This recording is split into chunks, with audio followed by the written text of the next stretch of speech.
Brissett on second down, fires, caught, touchdown! Who the fuck is that guy? Brissett to the end zone, it is caught.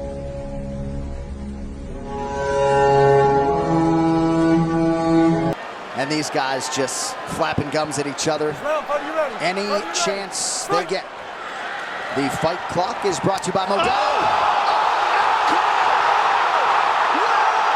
One of the greatest knockouts you'll ever see!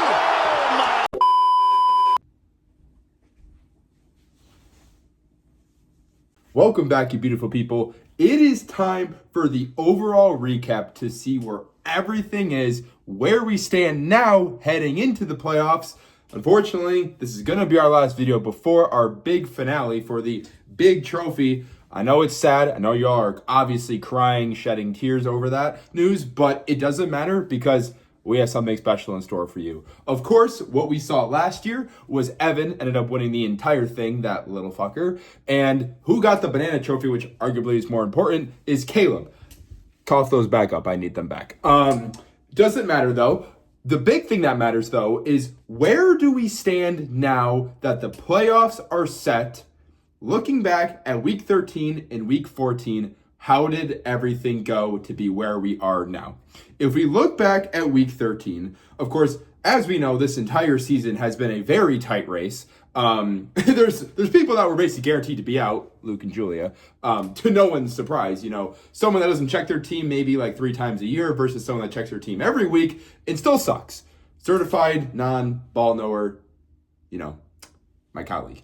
Going forward though, what happened in week 13 to kind of shape up week 14, our last week, to see where everything stood? Luke beats Julia, literally the fucking toilet bowl. Brett beats Ellie. Now he's in a fight for first place after that win. Sophie beats Allison, really starts to shake things up because as we know, Allison was 6-5 and heading into week 14, Allison is somehow at 6-7. Not doing that. I've already done that way too many times. There's going to be way too many of the jokes in the future of this video. Spoiler, there's going to be a lot. That's what happened. Now, Sophie and Allison are fighting for the playoffs.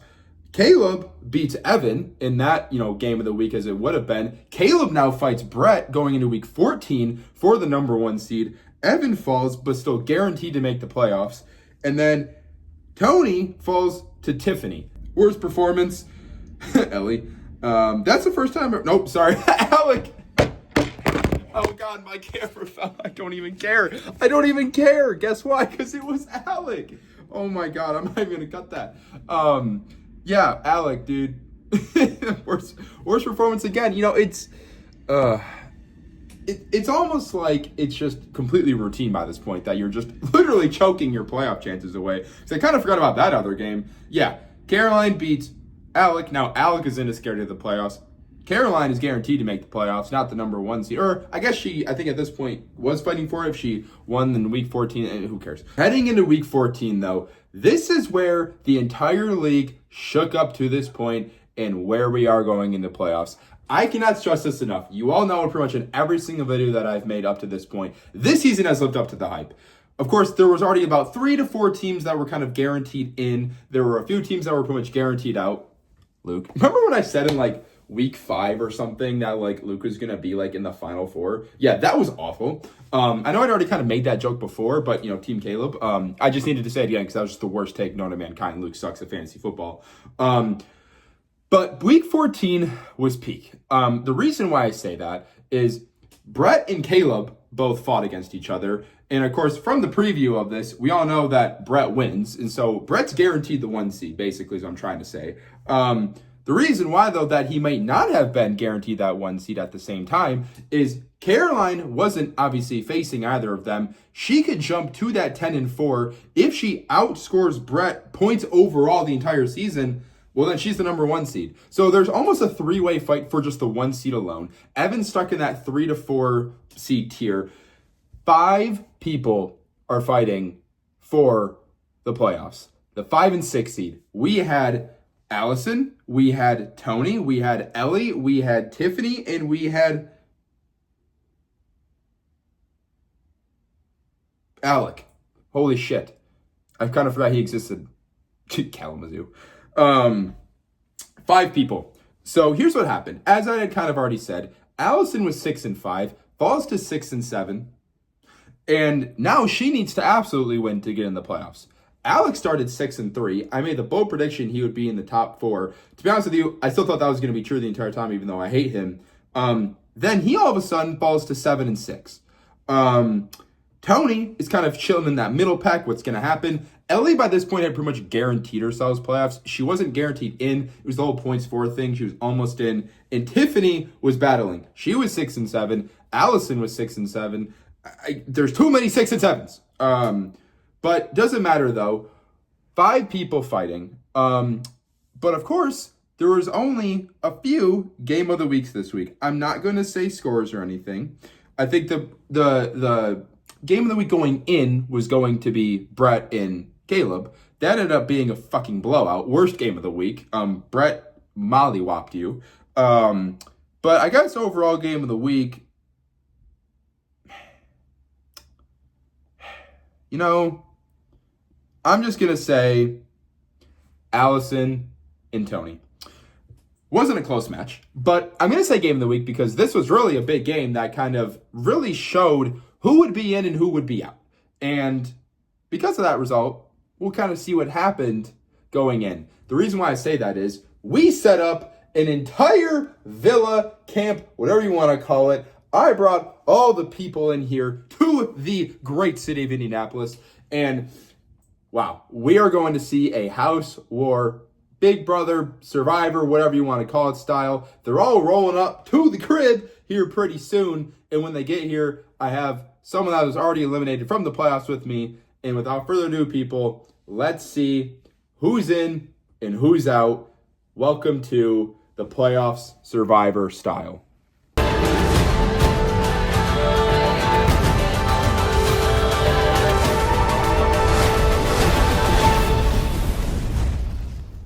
Welcome, you beautiful people, to the Fan Fantasy Football Playoffs Survivor Edition. I am our host of the Fan Fantasy Football League, and joining me as the anchor today is none other than the disappointment himself, Luke. It's been an absolute dogfight of a season, seeing very close records throughout the season, strong finishes to make it into the playoffs, and of course, heartbreak losses to make it into the loser's bracket. As you all know, we are fighting for the overall winner's trophy of this season, which belongs right now none other to our reigning champion, Evan Pondersfong. Ocean people, I don't understand the language. A strong performance last year led to his win, and he is nothing short of repeating this season. Everyone be scared. The other trophy we're fighting for this season, the playoffs, is the loser's bracket winner, which is the Banana Trophy, which apparently gets more likes than the normal trophy, so maybe you might need to reconvene on that later. But there's one thing that we cannot forget, and it is, of course, the loser of the loser's bracket this year will be having to wear a backpack of the other participants choosing to wear for a total of 3 months at work.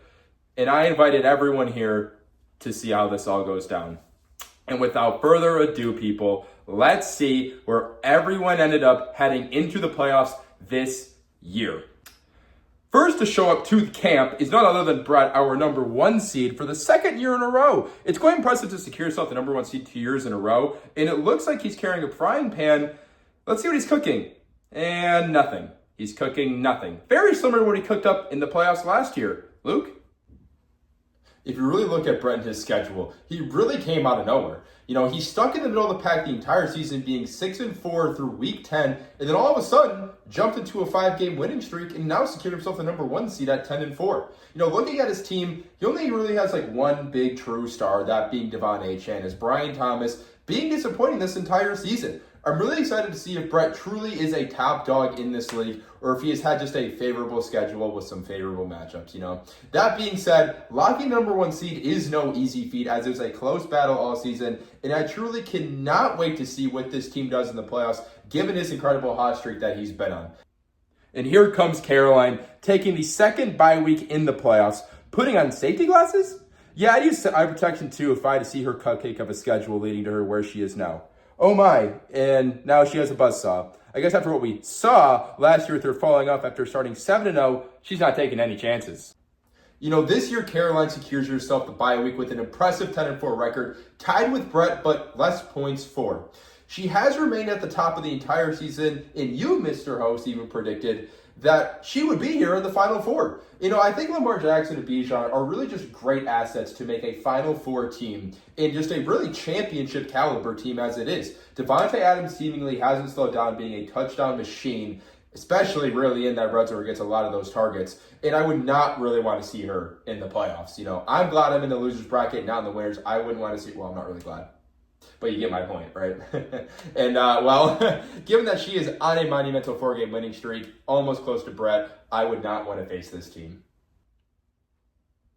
And here is our reigning champion arriving to the scene. He's, of course, holding the trophy, that arrogant bastard, and wearing sunglasses indoors. I guess I wouldn't want to look at my competition in the face after going from 8-2 to 9-5.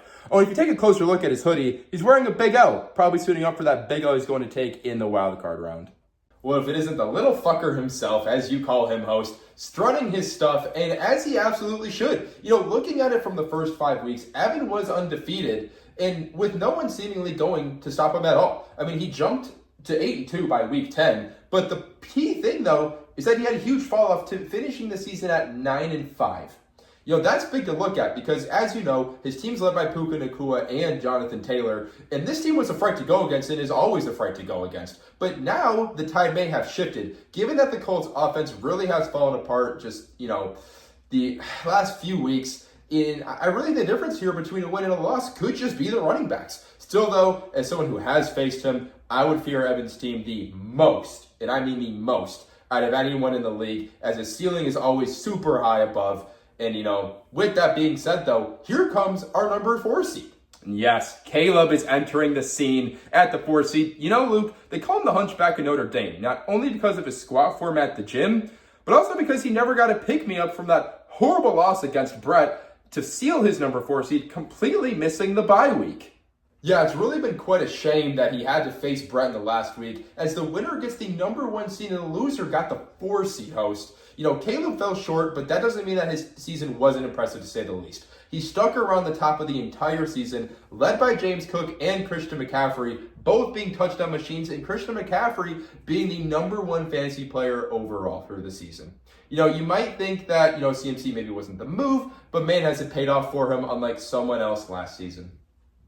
You know, I'd hate to face this matchup, although his wide receivers are fairly weak overall, which could be the turning point for the team that faces him. And I'm really excited to see what happens this week against our number 5 seed, who is now rolling up to the scene. And facing off against Caleb at the 5 seed in the first week is Tiffany. Looks like she's bringing in a cello to the kit. Oh my fucking God, is she spinning a fucking cello? That's the coolest fucking thing I've ever seen. Okay, she only spun it once. Probably the exact number of rounds she's going to last in the playoffs, especially after being projected the strongest team. Yeah, host, she had an incredibly bad start to the season, being 2-4 through 6 weeks. And, you know, that being said, she has had the most points against her overall in the season. That could just be terrible defense, or it could just be bad matchups. You really never know. Nonetheless, though, she did prevail, shot back up to 7-7, securing herself the matchup against Caleb.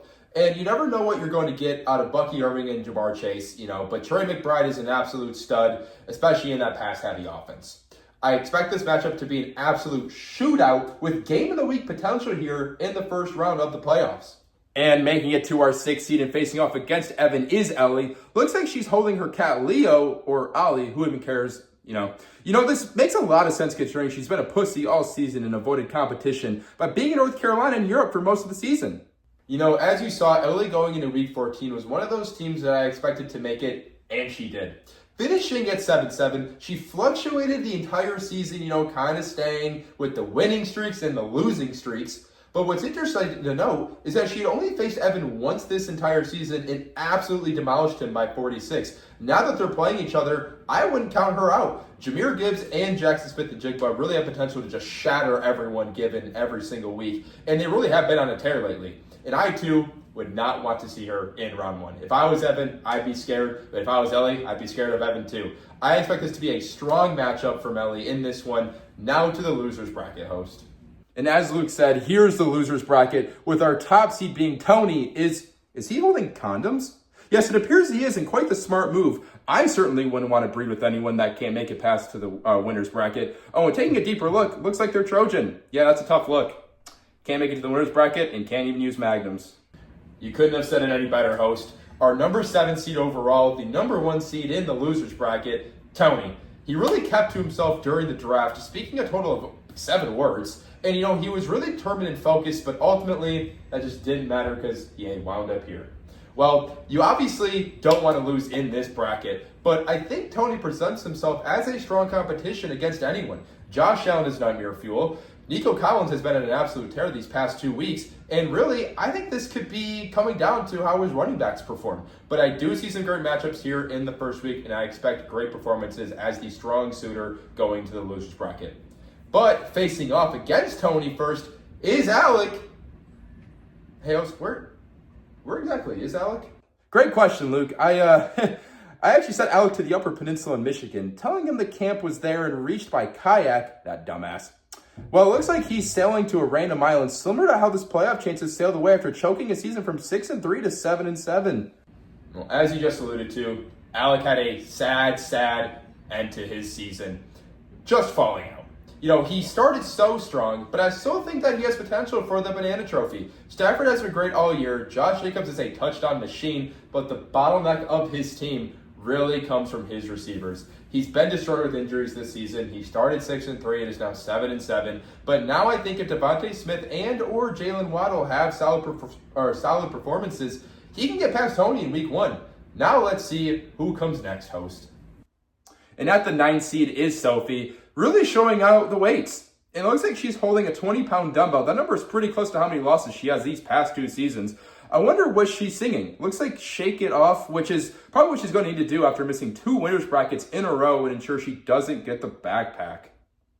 And yes, Sophie stuck around the middle of the pack the entire season, and I was a firm believer in her from the start, really. However, though, she did kind of go 1-5 leading into week 13, and even though she does have 2 wins to finish the season, it just wasn't enough.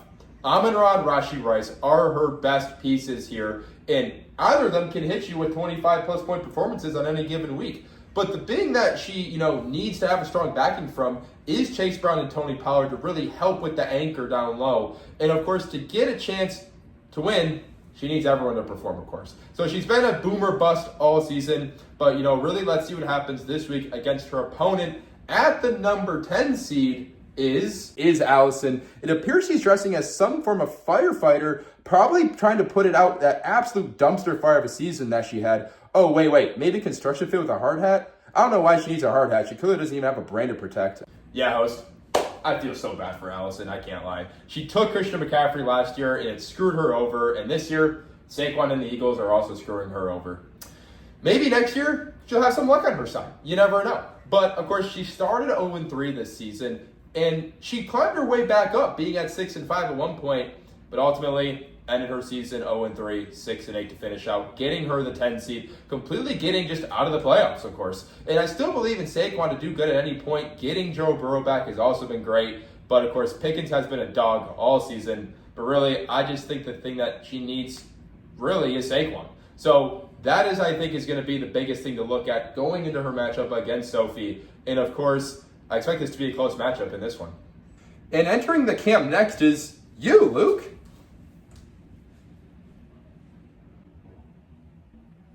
Well, it looks like Luke is bringing his 5-wood with him. How fitting, bringing his 5-wood to the camp when he got to put up a whopping 5 wins. He really did not lay the wood here this season. Really just getting railed by everyone seemingly every single week. Okay, yeah, okay, I deserve that. But that doesn't mean that I am out, of this. My draft was just awful. Gibbs was taken from me. All the running backs were taken from me. And then I got screwed over with A.J. Brown, the terrorist himself.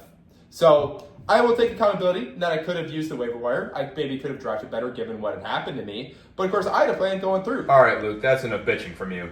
here is our last member showing up, which is really just fitting given that she has finished last in both regular seasons. I heard she actually fled back to Brazil after only putting up one whole win in this regular season. I think the number one really is special to her and really just good overall for her though, as she really wanted to honor how her home nation performed against Germany in the World Cup with one goal. Ouch, host. Yeah, that one has to sting. Julia has had quite the disappointing season with only one win, but most of it was self-inflicted, as we had all seen. As you had shown us earlier in the season, if she had checked her team, then the whole league would be different. We don't know who would be in the playoffs and who wouldn't. That being said, though, we do have what we have, and she has been checking and has a chance to pull off all the upsets here. CeeDee Lamb is always a force to be reckoned with, and Jackson Genty is due for another big game. I do believe that. The rest of her team is decent overall, but I think she can easily be putting up 100-plus points every week, especially if everything goes her way. Expect a lower scoring game between her and myself, but that one can easily be another toilet bowl game of the year. And with that, these are the playoff matches to the wild card round. I am expecting a lot of close matchups, but of course, always love to see some blowouts. As I stated to you all, there is a gift for who had the best slow-mo video, and it's going to be determined democratically. You cannot vote for yourself, so think carefully on who you did, or on who you think did the best overall. And of course, I do want to say thank you all for making this a great regular season. It truly means the world to me that you are always willing to participate and put an effort in helping me make these videos for you all. And of course, watching them means a lot to me too. So I love you all, and I cannot wait to see you in a few weeks for the overall trophy presentations. Best of luck in your matchups this playoffs. And of course, may the odds be ever in your favor. Peace.